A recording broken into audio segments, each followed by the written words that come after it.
And good afternoon. It is an honor to be here with you. My name is Tanya McConnell. I'm a professor of history at Columbia College in South Carolina.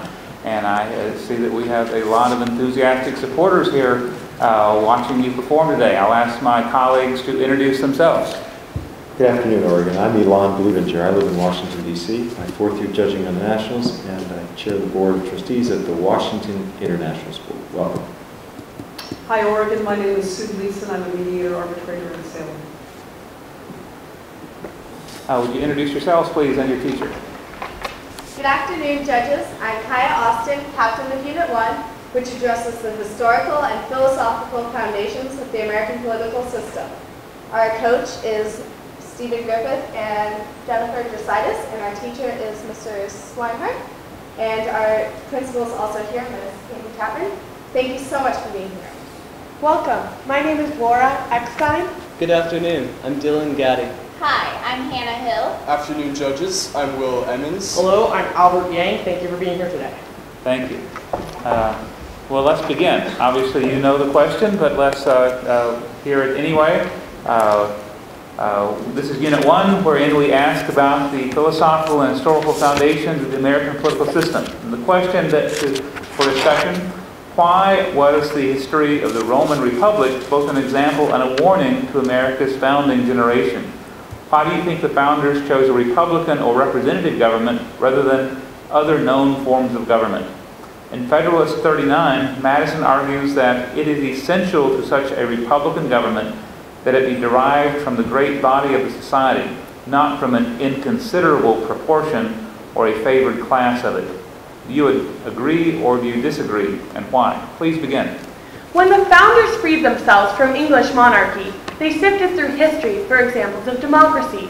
As they studied the classics, they focused on the Republic of Rome rather than the direct democracy of Athens. For 487 years, Roman citizens passed laws, elected leaders, and served as judges over a vast domain. In contrast, Athens was a small and short-lived city-state. As the founders read historians like Livy and Plutarch, they were inspired by the virtue of Cincinnatus and Cato the Younger. When Patrick Henry asked for liberty or death, and when Nathan Hale regretted he had but one life to give to his country, both were quoting Joseph Addison's play, Cato. The authors of the Federalists relied on the Roman Republic as well. Every man the least conversant in Roman history, wrote Alexander Hamilton in Federalist 70, knows how often that republic was obliged to take refuge in a dictator. It followed that the United States needed an energetic executive. John Jay used the fate of Rome's enemies to argue that a confederation of the states was too weak. James Madison cited the Roman Senate to prove the value of an anchor against popular fluctuation. The fall of the Roman Republic provided other lessons. Roman consuls were constantly fighting. America, therefore, should have a single executive. Furthermore, Roman legions shifted their loyalty from their country to their generals. This led to the Constitution's limit of military appropriations to 2 years and the appointment of the president as commander-in-chief. The ambition of men like Caesar was the greatest danger of all. The framers' answer was to pit ambition against ambition through the separation of powers. The founders chose representative democracy because it was the only form of government consistent with their practices, principles, and geography. Monarchy was not an option. Americans had just fought a war on the principle that governments derive their just power from the consent of the governed. Aristocracy was equally far-fetched. Hereditary classes were contrary to the New World experience and self-evident truth that all men are created equal. Direct democracy also had little appeal. The founders were dismayed by Thucydides' account of ancient Athens. Direct democracies, wrote Publius, have ever been spectacles of turbulence and contention incompatible with personal security or the rights of property.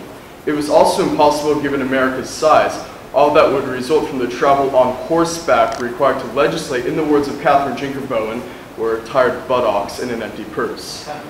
By process of elimination, then, the United States was destined to be a republic, but the fit was natural. Though the nation was young, Americans had elected representatives to colonial legislatures for 150 years. And the theory of a republic set out in Federalist 10, giving rule to those who were educated and far from the transient masses, was persuasive. A republic allowed the nation to grow, and the larger the nation, the less the risk that a faction or foreign power can seize control. In short, a republic offered a remedy to the diseases most incident to Republican government. According to Madison's quote, a republic requires two things. Procedurally, the leaders must be chosen by the people for terms of office. Substantively, the government must be derived from the great body of society.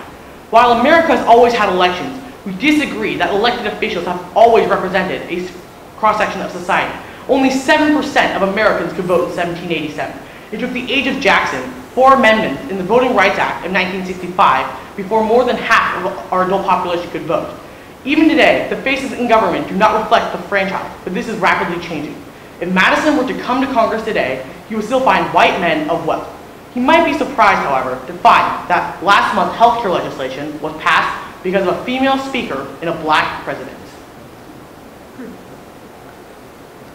Thank you. You raised a lot of interesting questions. Let's go back to some of your assumptions. You suggest that they had to reject hereditary monarchy out of, or hereditary aristocracy out of hand. Is there no other form of aristocracy that they might have relied upon? I'm referring to the idea that all these guys were aristocrats. They were the wealthy, educated landowners. There were very, very few people like them in America. Were they not an aristocracy, and were they not being a bit hypocritical in piously rejecting the ideas of an aristocracy?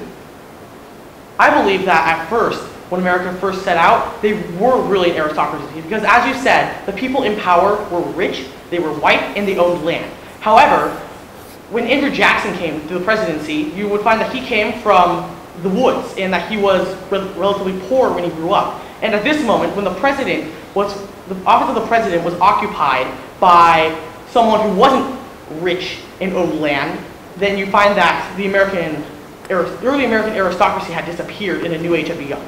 And we see that even though there were wealthy white men in positions of power, there were no classes, and under Article 1, Section 9, there were no titles of nobility, so there could be no classes.